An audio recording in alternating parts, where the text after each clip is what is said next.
Maintenant, vous ne voulez plus avoir des visiteurs, vous voulez avoir quoi? Des prospects. Des clients, c'est encore mieux. Mais pour convertir ces prospects en clients, eh bien, il vous faut une formation qui vous apprenne comment les convertir en clients. Et ça tombe bien, j'en ai créé une ou deux. Pour moi, il est donc extrêmement important non seulement d'en apprendre, moi, sur les méthodes pour développer mon entreprise, mais de permettre aux gens qui travaillent avec moi de se développer aussi, et d'en apprendre tout le temps davantage sur mes prospects et sur mes clients.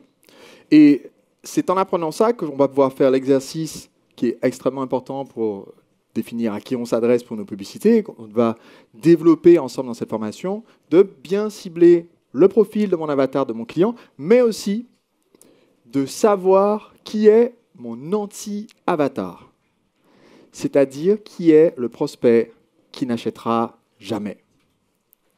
Et le prospect qui n'achètera jamais, alors on l'aime bien, mais il nous coûte cher, donc il va falloir trouver des moyens de l'amener à nous rapporter quand même de l'argent, parce que ça nous coûte quand même cher. Je vais vous donner un exemple.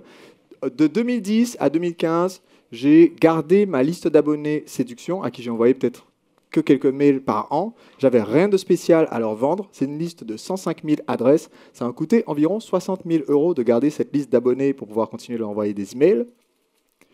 Bon ben, étant donné que j'ai rien à vendre, tous mes prospects sont des anti-avatars. C'est un problème.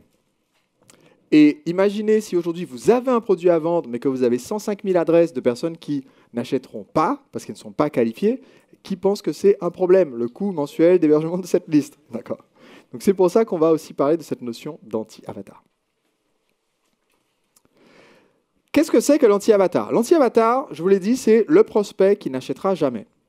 Et ce prospect, il est trompeur, parce qu'il a l'air d'être un chic type. Il vous sourit, il vous serre la main, il vous regarde dans les yeux, il vous envoie des mails, il est passionné. Et pourquoi est-ce que c'est extrêmement trompeur, ce prospect? C'est parce qu'il ressemble comme deux gouttes d'eau à votre avatar du client idéal, mais il a toujours juste une petite différence. Je vais vous donner un exemple. J'ai un entrepreneur qui veut se lancer, c'est une deuxième carrière, il a décidé enfin de se lancer pour créer son restaurant, il a besoin de stratégies de marketing pour se développer. Et je possède une formation de stratégie marketing avec justement des conseils pour la vente en ligne. Est-ce que ce prospect est un bon prospect? La réponse est oui. Ce prospect habite au pays, en Haïti. Est-ce que d'un seul coup, la valeur potentielle de ce prospect et les chances d'acheter viennent de chuter avec cette petite information supplémentaire? La réponse est oui. Quand j'ai commencé à investir dans de la publicité, j'ai investi, et quand j'ai payé à Google mes premiers environ 16 000 € de pub, au bout d'un moment, je me suis rendu compte que j'avais beaucoup de prospects qui me revenaient pas cher. D'accord, 40 centimes pour récupérer une adresse mail, c'était l'Eldorado de la publicité. Mais je me rends compte que je reçois beaucoup de questions en SAV, que je reçois beaucoup de bons de commande en abandon de panier de personnes qui sont basées en Côte d'Ivoire, au Cameroun, au Sénégal, dans des pays d'Afrique. Ça ne me pose aucun problème, à part le problème suivant. 1, ils me disent tous, c'est génial tes conseils, est-ce que tu ne peux pas plutôt juste nous donner tout gratuit?